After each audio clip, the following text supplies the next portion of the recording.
नमस्कार दोस्तों। इस वीडियो में अपन लोग चर्चा करने वाले हैं ख़ास तौर से केवीएस टीजीटी पीजीटी के कई विद्यार्थी हैं, वो बोल रहे हैं कि सर इंटरव्यू में क्या होगा। पेपर काफ़ी अच्छा गया है, यानी अच्छा स्कोर किया है विद्यार्थियों ने और सरसा पब्लिकेशन से काफ़ी प्रश्न आए बताए हैं पेपर में। तो देखिए, पेपर आपका इस तरह अच्छा हुआ है पेपर का, तो इंटरव्यू में क्या कुछ पूछा जाएगा उसके बारे में अपन चर्चा करेंगे।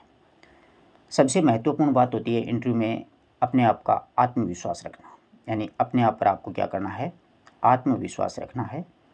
बिल्कुल घबराना 1% भी नहीं है आपको, यानी आपको घबराहट हो गई तो समझिएगा इंटरव्यू में आपको सब कुछ आते हुए भी कुछ भी नहीं कर पाओगे।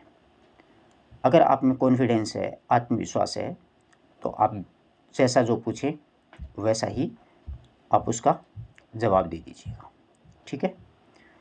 तो देखिए, सबसे पहले तो ये होता है इंटरव्यू में कि आप जैसे ही इंटरव्यू रूम में दाखिल होते हैं, घुसते हैं, तो सबसे पहले आपको पूछना है कि मे आई कमिंग सर। ठीक है, कि क्या मैं अंदर आ सकता हूँ। तो आपको स्वाभाविक सी बात है, वो कम इन बोलेंगे, आप अंदर जाइए। फिर आप तब तक मत बैठिए जब तक वो ना कहें। फिर एक काम कीजिए, आप जाके खड़े हो जाएँ वहाँ पर। 2 4 5 लोगों की एक कमेटी होती है, वो वहाँ पर इंटरव्यू लेते हैं विद्यार्थियों के। तो आप वहाँ पर खड़े रहेंगे, तो फिर पूछ लीजिए आप कि सर मैं क्या बैठ सकता हूँ। तो आपको यस जवाब मिलना है कि हाँ आप बैठ सकते हो सकता है आपको ये भी कह दे कि क्योंकि आप एक टीचर का इंटरव्यू देने जा रहे हैं तो आपको बोर्ड के पास भी भेज सकते हैं कि बोर्ड लगा होगा, पक्का 100% मिलेगा। टीचर का इंटरव्यू जो है ये कोई आईएएस का तो है नहीं, तो हो सकता है आपको बोर्ड पे भेज दें। परंतु अधिकांशतः 99% क्या है कि बैठने के लिए कहते हैं, क्योंकि साधारण बोलचाल से ही आगे इंटरव्यू साक्षात्कार होता है वो चलता है। और वैसे इंटरव्यू का शाब्दिक अर्थ ही बातचीत ही होता है ना, यानी अपन से 2 4 लोग बातें करेंगे। तो जैसे ही बैठने के लिए कहें, आपके पास में एक फ़ाइल होगी, डॉक्यूमेंट की फ़ाइल होती है ना, वो होगी, आप पे वो रख दीजिए टेबल पे। ठीक है। तो वो डॉक्यूमेंट की फ़ाइल आप जैसे ही रखेंगे तो स्वाभाविक है कि कोई ना कोई टीचर्स या फिर मैडम होंगी जो मतलब इंटरव्यू बोर्ड में वो उनको खंगालेंगे।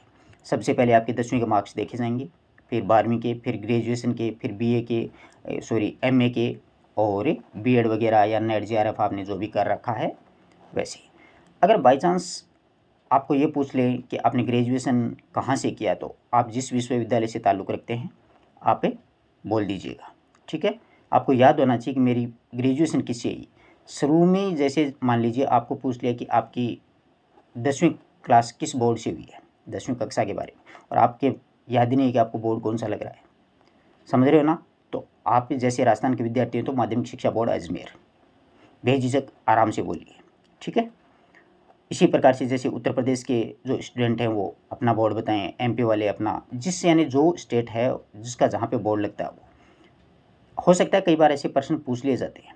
और फिर आपको ग्रेजुएशन किस विश्वविद्यालय से की, जैसे मान लीजिए राजस्थान विश्वविद्यालय जयपुर है ना, वैसे यूनिवर्सिटीज़ बहुत हैं, जैसे महाराजा गंगा सिंह है, मोहनलाल सुखाड़िया है, जयेंद्र नारायण व्यास है, हमारे राजस्थान में काफ़ी विश्वविद्यालय हैं।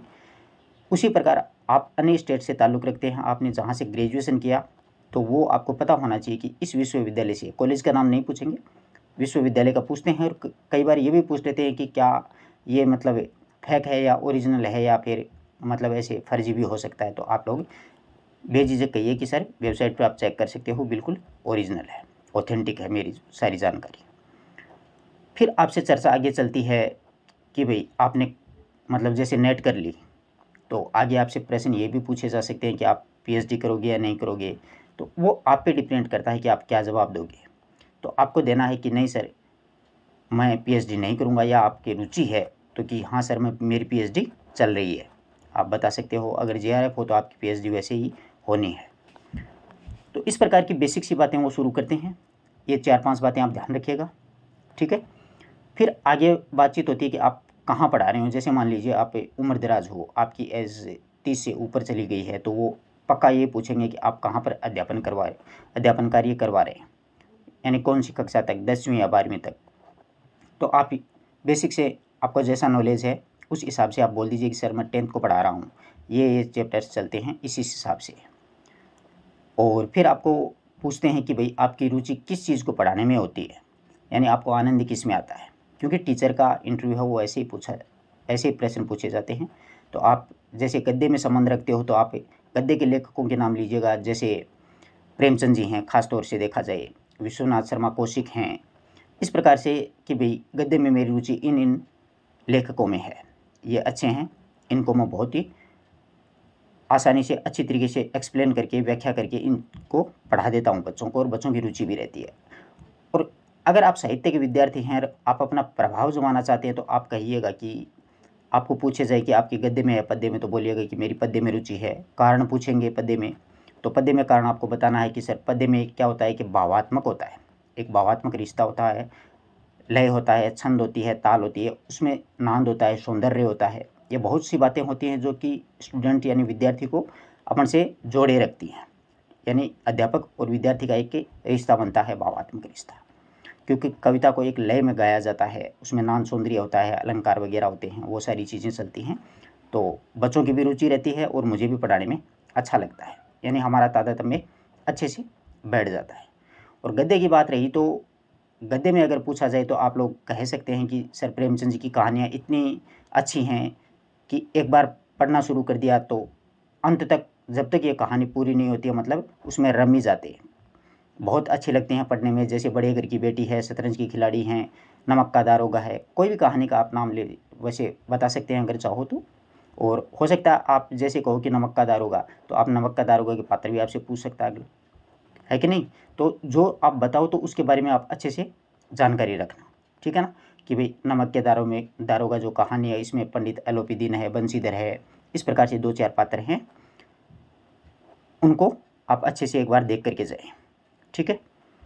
और फिर आपको पूछा जाएगा कि आपकी रुचि किस में है। 100% आपको ये प्रश्न पक्का पूछा जाएगा, क्योंकि आप एक अध्यापक का इंटरव्यू देने जा रहे हैं। तो आप लोग ये अधिकांश विद्यार्थी इसमें यहाँ पर गलती करते हैं कि सूर, तुलसी, जायसी इनके नाम ले देते हैं, यानी शुरू वालों के, जबकि आपको आधुनिक काल की तरफ चलना है।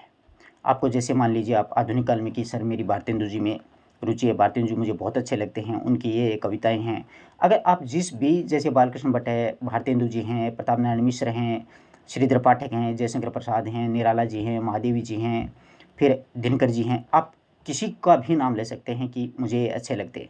चलिए आपने बोल दिया कि दिनकर जी में मेरी रुचि है, यानी दिनकर जी को मैं बहुत अच्छे से पढ़ता हूँ, उनकी कविताएं ओजपूर्ण हैं, अच्छी हैं, कौन कौन सी रचनाएं हैं, उन 5-7 रचनाओं का आप नाम रखिएगा, याद होना चाहिए आपको उनका, कि जैसे कुरुक्षेत्र है, उर्वशी है, परशुराम की प्रतीक्षा है, रसवंती है, रेणुका है, हुंकार है, इस प्रकार से आपको पूछ सकते हैं। और हो सकता है आपको 1-2 पंक्ति भी पूछ ली जाए, कि जैसे अगला पूछ ले कि सर कुरुक्षेत्र की कोई पंक्ति सुनाओ, समझ रहे हो ना बात को। तो आपको 2-4 पंक्ति याद होनी चाहिए। जिस भी लेखक का, कवि का, लेखक का नाम लो तो आपको उसके बारे में अच्छे से नॉलेज होना चाहिए, समझ रहे हो ना बात को।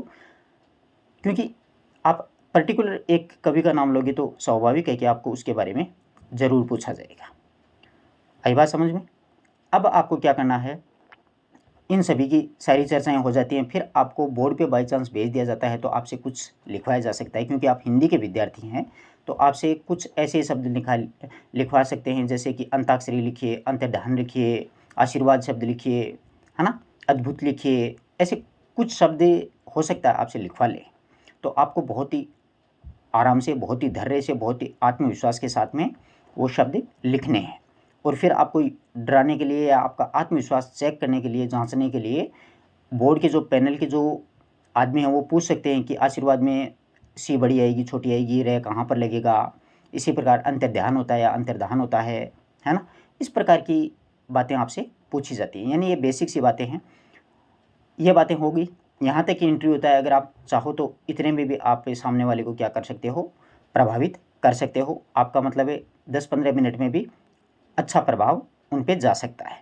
ये जो मैंने आपको बातें बताई हैं उनको आप नोट कीजिएगा और आराम से, धैर्य से आप इंटरव्यू में जाइएगा। किसी प्रकार की कोई घबराहट है, कोई चिड़चिड़ाहट है, मन में कोई शंका है, ऐसा नहीं। अपने आप को उनको सौंप दो कि जैसा वो पूछेंगे, जितना वो पूछेंगे मुझे उतना ही बताना है। फालतू का ज्ञान वहाँ पे बिल्कुल नहीं वैसे दिखाना है कि जैसे मान लीजिए आप नेट हो तो आप वहाँ पर ज्ञान देने लग जाओ, हाँ सर मैंने नेट कर ली है, मैंने 4 साल पहले नेट कर ली थी और नेट का तो पेपर मैं यूँ ही पास कर देता हूँ, ये तो केवी का था, ऐसे और वैसे। ये फालतू की बातें वहाँ पर करने से कोई फ़ायदा नहीं है, अगला चिढ़ जाएगा आपसे।